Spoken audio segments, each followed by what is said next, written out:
Ukraine provides protection to the European Union. Ukraine is the gateway of a kind to Europe. The issue of child abduction has become a red line. Unfortunately, Ukraine has not yet ratified the Hague Convention.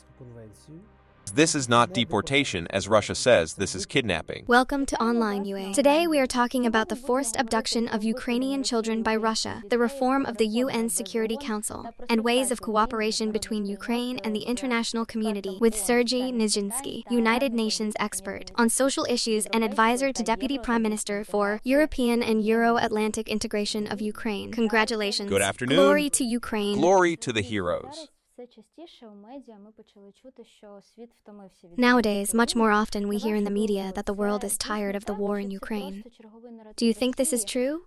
Or is it just another narrative from Russian propaganda to demotivate us and make the world stop helping Ukraine?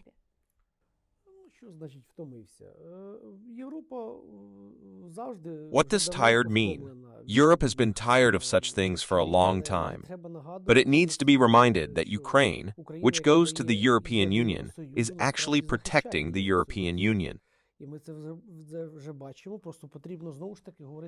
And we are already seeing this. We just need to use the right narratives, use decent rhetoric, which should determine the respect to Ukraine. Because for Ukraine, European integration is not about joining the European Union with eyes closed, but above all, it is about joining it with Ukrainian interests and Ukrainian realities. Ukraine should join the European Union with its own standards, principles with respect to the European principles that it professes, and also with respect to the rules that we will have when we join the European Union. However, I repeat, Ukraine gives protection to the European Union. Ukraine is a kind of gateway to Europe. By the way, a good communication message was sent the previous summer when the whole world learned that 1/3 of the world's grain supply comes from Ukraine. I think this is something more than motivation and understanding of why the aggressor needs Ukraine. Because this is really a World War II narrative, where Ukraine provides the whole Europe with grain. During the food crisis that we have now, a country like ours is like a fridge in a huge apartment.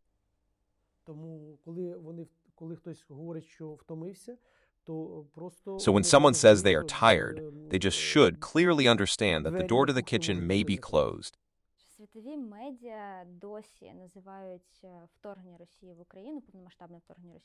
The world media still refers to Russia's full-scale war against Ukraine as the Russian-Ukrainian conflict, and even the war in Ukraine. How deep is the understanding abroad of the cause and effect of Russia's full-scale invasion? Communication is the #1 problem, not only in the Ukrainian authorities, but also among the people in general. You know, when Euro 2012 took place in Ukraine,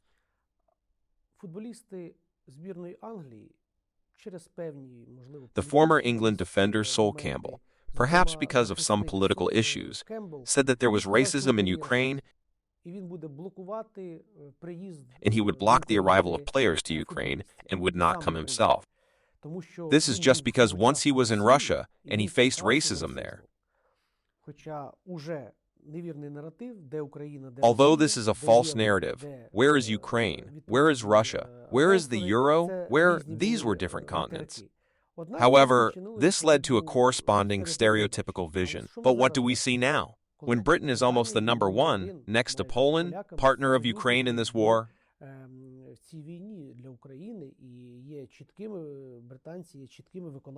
the British are clear and one of the best implementers of the Budapest Memorandum now. So, I think this all speaks to the appropriate communication, and we had to keep track of it. If the authorities and the organizers and UEFA missed the footballer in past, and this really had consequences, because more fans could have come to Ukraine, more tourists. Now then, Britain itself is helping to shape the narratives for the European Union that this is not a crisis, that this is aggression, that these are not problems in Ukraine, that this is foreign economic and a foreign policy factor, that these are consequences, that you have hunger and crisis and cold batteries in Europe not because of Ukraine, but because Ukraine is holding the line. So, these batteries may burst soon if it does not hold, and not only because of gas. And we see an example where Italy has signed an excellent memorandum with Algeria and has good economic indicators for supply. That's it. Gazprom is already history for them. The topic of human trafficking. Ukraine ranks second in Europe in terms of human trafficking and child abduction. How have these figures changed since the beginning of the full-scale invasion? And how important and global is this issue now? In 2019-2020, we prepared a conclusion from the Ministry of Social Policy for the U.S. State Department and Group of States Against Corruption, the organization responsible for corruption. And this, let's just say, is an indicator of the implementation of various anti-corruption programs in countries, including those on combating human trafficking.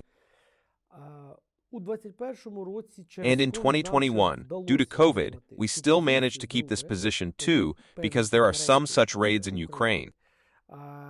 However, what is happening now is a completely uncontrollable factor in the occupied territories.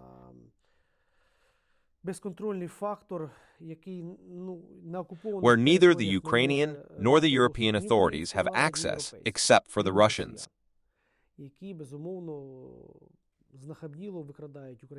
They are certainly brazenly abducting Ukrainian children, leaving Ukraine without a golden gene pool. This is what we call the category of our citizens, our children, who are the next generation for whom the war is being waged.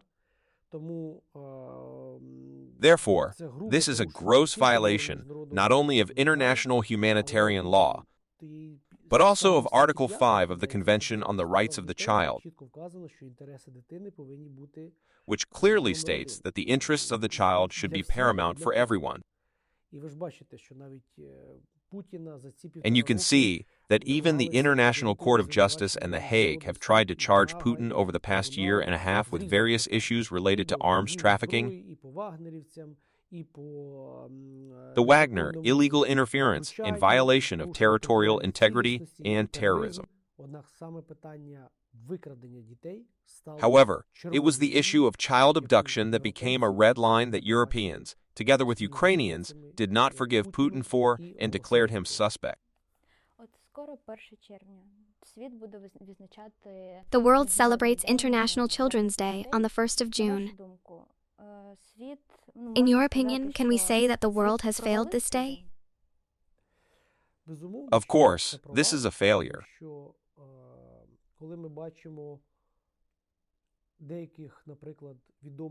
Because when we see some, for example, well-known politicians, athletes, artists, who transfer significant billions of dollars to international organizations, United Nations International Children's Emergency Fund in particular, and when the Ukrainian government says that we really need your help for the children who were abducted, we need to get them out of that territory. We need vehicles, resources, people, tires that are cut because there is so much glass, and shells that even a vehicle cannot get there. We need shelter to protect children. And we see that in the first 6 months of the full-scale invasion, some organizations refused to do this. This was a shock for everyone. And not only did they refuse, but they ignored the messages from the authorities. Yes, of course, the authorities did something together with the volunteers. I personally remember that period of the first 4 months, being on the Ukrainian-Romanian border at Porubne, Siret, and Sakirani, Oknitsia, the Ukrainian-Moldovan, Ukrainian-Romanian border, and the Mamaliga checkpoint. I saw some diplomatic cars passing through without stopping, using diplomatic plates to cross the border. I remember how we all helped children to be handed over to their parents in minus 11 degrees Celsius, when children in shorts and t-shirts arrived by bus from Kharkiv, Volnovakha, Mariupol in minus 7 to minus 11 degrees Celsius. A normal person cannot help but react to this. We set up shelters, warming centers, and children feeding stations. And when I hear that some international organizations are now emphasizing the need to help children in Africa, Thailand, China, and so on, I naturally react differently to this. That is why it is very important that international organizations do not fail this day to the end. We should talk about the situation in Ukraine. Of course, there are 6 wars going on in South Africa where peacekeepers are actively involved. But this does not mean that the issue of Ukraine should be in last place, especially since this is a fact recorded by the ombudsman of both countries, Ukraine and the aggressor, regarding the abduction of 22,000 children and even more. And there are figures, according to our foundation, that it is more than 100,000 children abducted. And these are not only orphans, but children who have a full family, who have lost their father, or who have a father and mother, but they are divorced. So, in this way, children are deprived of the right to proper upbringing. Children are deprived of the right to, first of all, the society to which they belong, the right to communicate in Ukrainian or Russian, but on the territory of Ukraine, to study where they want, where their parents want, the right to eat and be protected. Absolutely all areas of life are affected. And when we see videos on social media with a kidnapped child and a Russian soldier saying that everything is fine, he is fed, it is horrifying. You can't just watch this. And videos like this are exactly the kind of incentive for those who are tired of the war. Please see for the sake of whom you need to continue to defend your positions, both on the volunteer and military levels. Russians deport hundreds of thousands of Ukrainian children under the pretext of evacuation. Ukraine identified Russia abducted almost 20,000 children. According to open sources declared by Russia, 744,000 children have been deported. Why does Russia need Ukrainian children? I think it's no secret what the difference between Ukrainians and Russians is. This is the code of the gene pool that was laid down by our ancestors.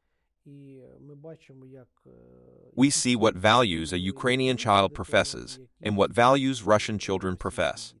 This is sky and earth. The communist regime with its ideology, idol worship, Putin,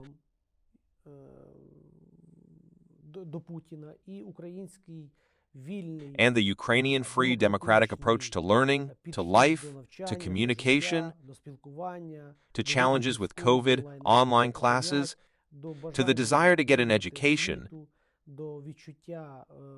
to a sense of justice, and to becoming a nation.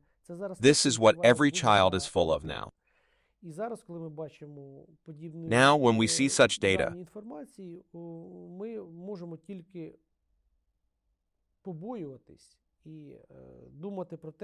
we can only be afraid and hope that they will be at least physically protected. At the very least, because you cannot imagine what types of human trafficking are in general. It's not just the physical abduction of people, it's also zombifying children.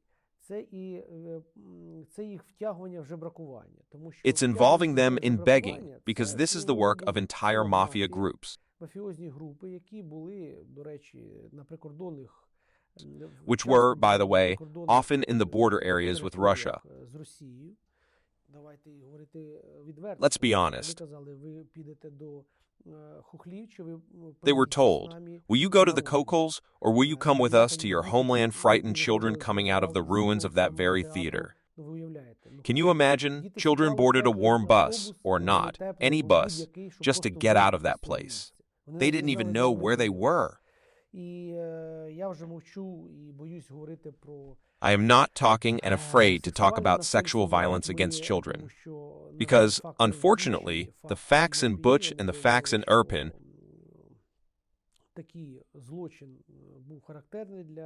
prove that such crimes were widespread and systematic for the Russian army. And now we are very actively recording this data with the Office of the Prosecutor General. On the one hand, only 240 cases have been verified and have already been brought to court. On the other hand,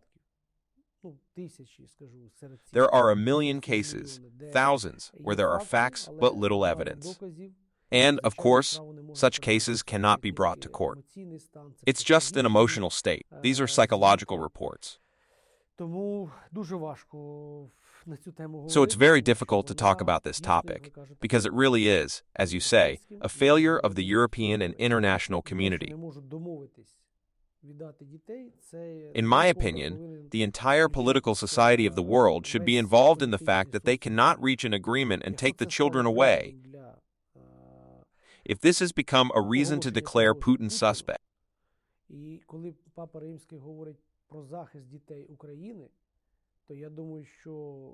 when the Pope talks about protecting the children of Ukraine, I think the next step should be the exchange and return of all children to Ukrainian families without any exception. As far as I know, it is forbidden to adopt children during the war. But Russia ignores these rules and even changes its laws. What are the legal consequences and judgment for families who adopt Ukrainian children?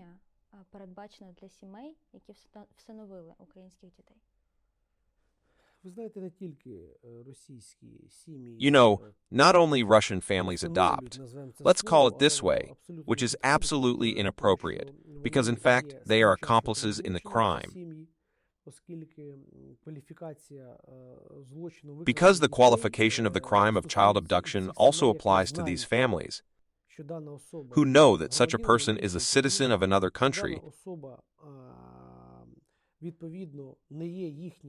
that he or she is not their biological child, is not adopted at the level of international law. Of course, these families are accomplices in the crime. We must convey this and distribute this information as much as possible. Unfortunately, Ukraine has not yet ratified the Hague Convention. This is a convention that I have been advocating for a very long time in terms of protecting children's rights. This is its second name, the Convention on the Protection of Children's Rights, popularly called the Hague Convention, because many of the provisions of this convention were ratified in The Hague.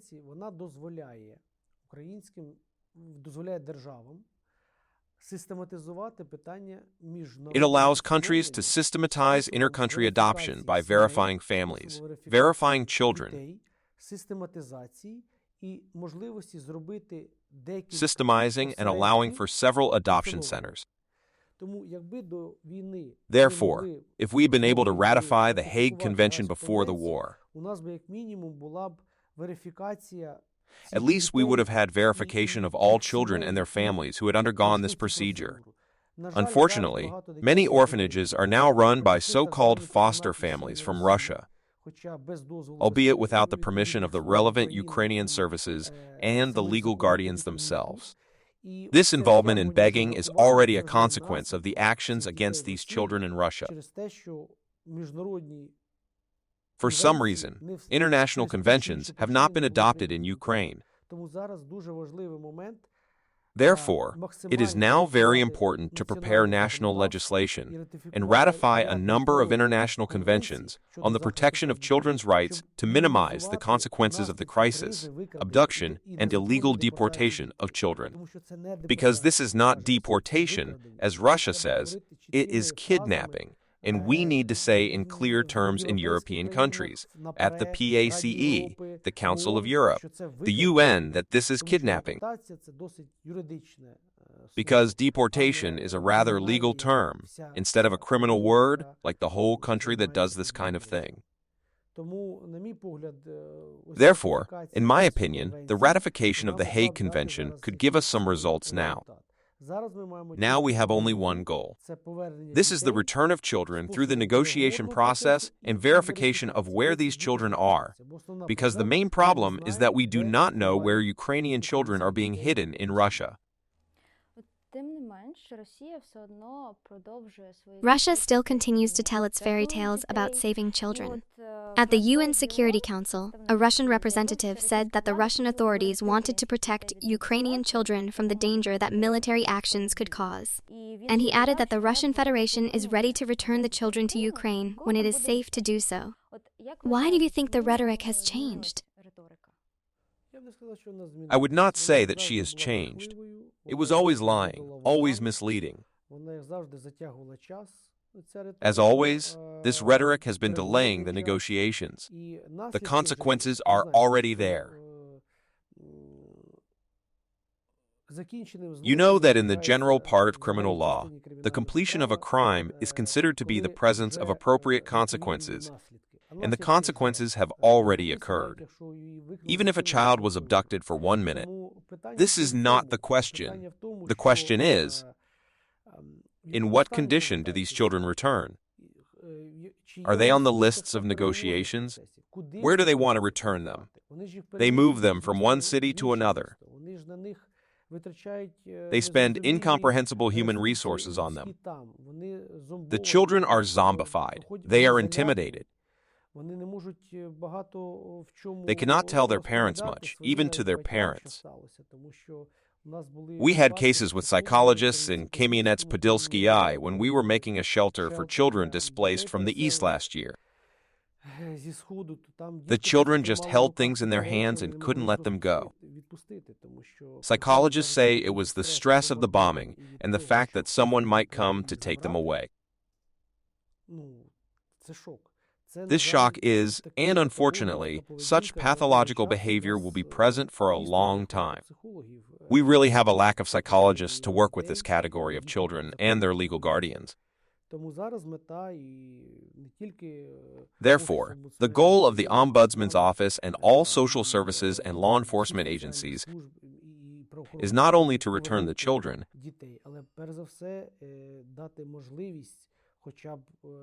but above all, to do everything possible to involve as many people as possible in the negotiation process. This is a very important stage.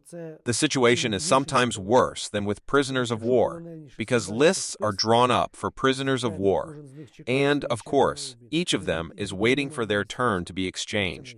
But children are not even on the lists. That's the worst thing. So the list, so-called database, of all children and their accounting is now number 1. Because many of them do not have ID cards, have lost their birth certificates. Many of them have already received a Russian so-called birth certificate based on the fake republics of the Donetsk and Luhansk People's Republic. Unfortunately, there are many, many such examples, which are not being verified. Recently, at the G7, Antonio Guterres finally admitted that the UN Security Council is not fulfilling its core functions, and that is why it is worth considering reform. Is there anything that can help the Security Council return to the tasks for which it was created? Of course.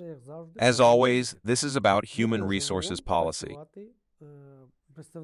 Representatives of a fake republic that is not a member of the UN cannot work at the UN.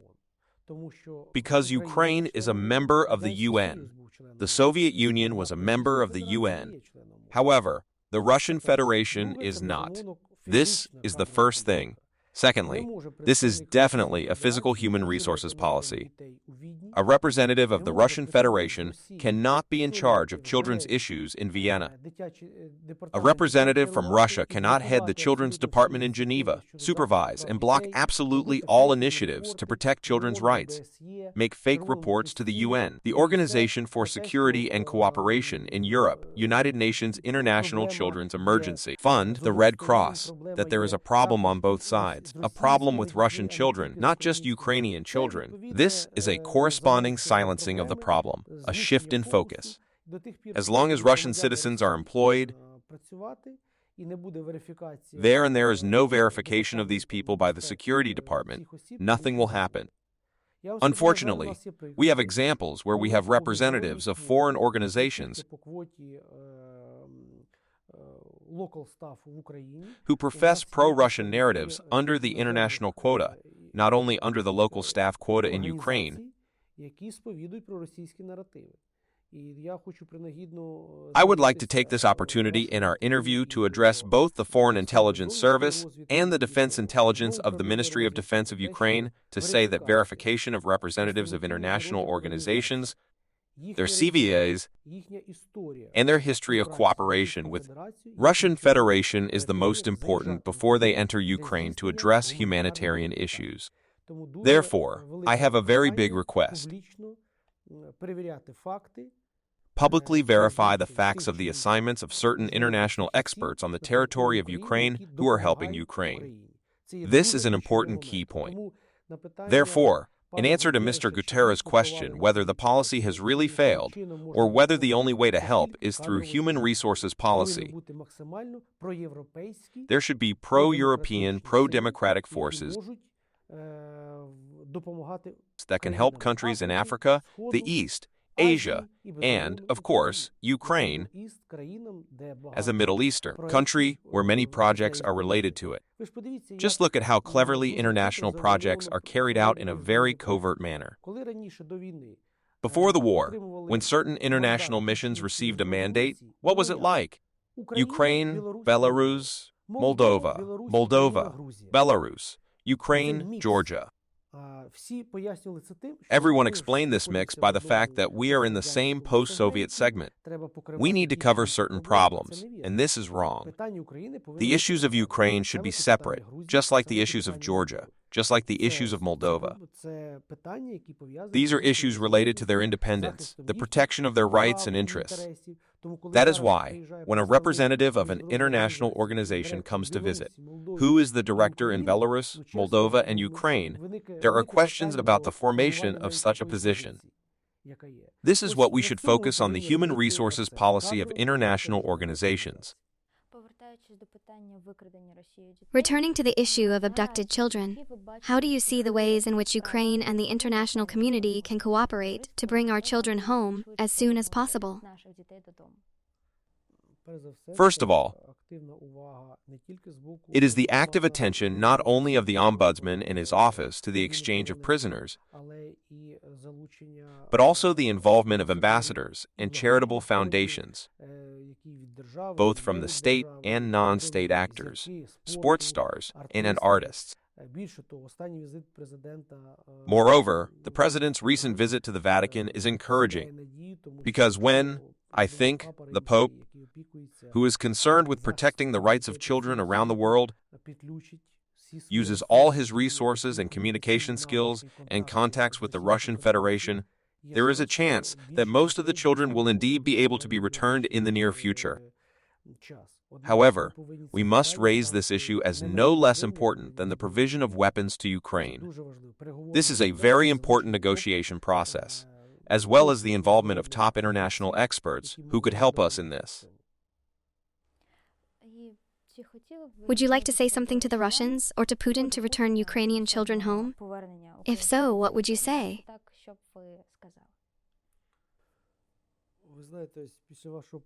After your question, you know how many negative thoughts came to mind. What I want to say,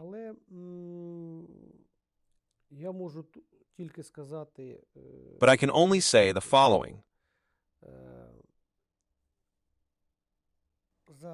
For each child, a Ukrainian family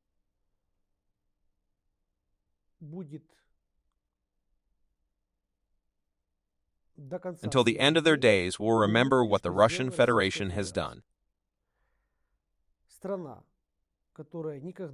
A country that will never be friendly.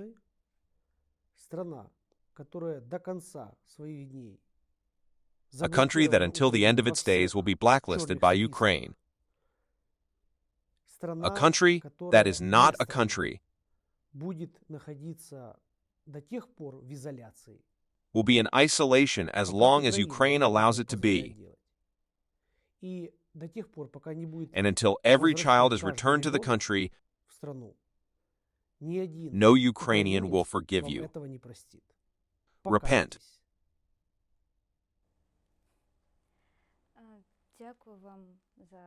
Thank you for a really strong message and for a really useful and important conversation today. Thank you. Sergiy Nizhynskyi, United Nations expert on social issues and advisor to Deputy Prime Minister for European and Euro-Atlantic integration of Ukraine, was with us in the Online.ua studio today.